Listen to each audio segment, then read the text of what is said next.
여러분 안녕하십니까? 우수근입니다. G7 플러스 알파에 우리 정부가 참가를 고민하고 있는 것을 알고 있는데 마지막으로 다시 한번 고민을 더 해야 될 것 같습니다. 참가함으로써 기대되는 국익이 더 많은지 아니면 잃게 될 국익이 더 많을 것인지 우리가 고민하지 못하는 것도 있을 것 같아서 여러분들에게 다 함께 생각해보자 이 유튜브를 찍습니다. 먼저 그 G7 플러스 알파에 참가함으로써 우리 국익에 도움이 될 것이라 생각되는 것은요. 첫 번째, 북미 회담에 미국이 좀 더 적극적으로 참가해 주기를 바란다라는 요청을 직접 할 수 있을 것입니다. 한미 정상회담을 통해서 트럼프 대통령의 그런 요청을 함으로써 잘 되면은 그렇게 될 수 있을 것 같고요. 잘 된다면요.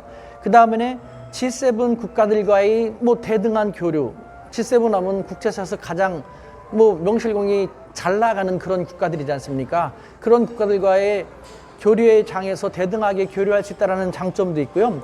그 다음에 코로나19 우리는 잘 대처하고 있지 않습니까? 그 우리만의 노하우 같은 것을 자랑스럽게 공유할 수 있는 그런 기회도 될 것입니다. 그 외 여러 가지 플러스가 될 수 있는 것은 있습니다만 그로 인해서 잃게 될 손익도 적지 않을 것 같아서 저는 다시 한번 심각하게 고려할 필요가 있다는 생각이 드는 겁니다. 첫 번째, G7 플러스 알파에 참가하는 국가들의 면면을 다시 한번 볼 필요가 있습니다. 기존의 G7 국가들 외에 요번에 인도, 호주, 브라질, 우리 대한민국이 초청되었지 않습니까?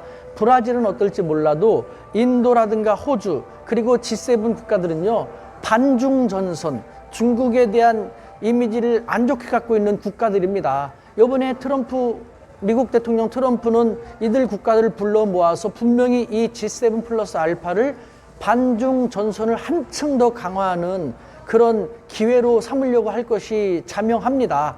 거기에서 자칫 성명서도 발표할 것입니다. 반중 성명서라든가 반화웨이라든가 반중극적인 다양한 것을 집어넣은 성명서를 채택하려고 할 텐데 우리만 딱 떨어져 갖고 거기다 성명서에 사인하지 않는다면 우리 입장은 어떻게 될까요?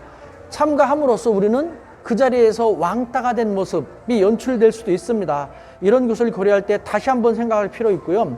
그 다음에 G7 플러스 알파에 가서 만약에 어쩔 수 없이 다른 국가들과의 관계가 있어서 반중 성명서라든가 중국이 별로 안 좋아할 만한 것에 사인을 하거나 그런 행동을 하게 되면은 나중에 한중 관계는 더 악화될 것입니다.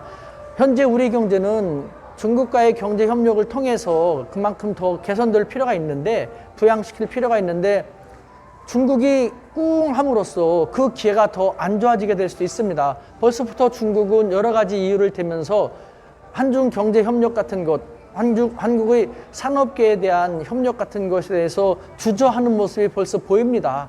저는 이미 몇 군데 산업에서 그런 현상이 일어나는 걸 알고 있는데 G7 플러스 알파에 가서 우리가 정말 반중 전선 강화에 어떤 형식으로든지 함께하는 모습을 보인다면 중국의 반발은 불을 보듯 뻔합니다. 이런 모든 것을 고려할 때 우리는 G7 플러스 알파에 참가하는 것이 우리 국익에 더 도움이 되는 것인지 어떤지를 다시 한번 심각하게 진지하게 고려한 다음에 영 쉽지 않다면 이번에는 패스하는 그런 용기 있는 행동도 필요하지 않을까라는 생각이 듭니다. 여러분의 생각은 어떻습니까?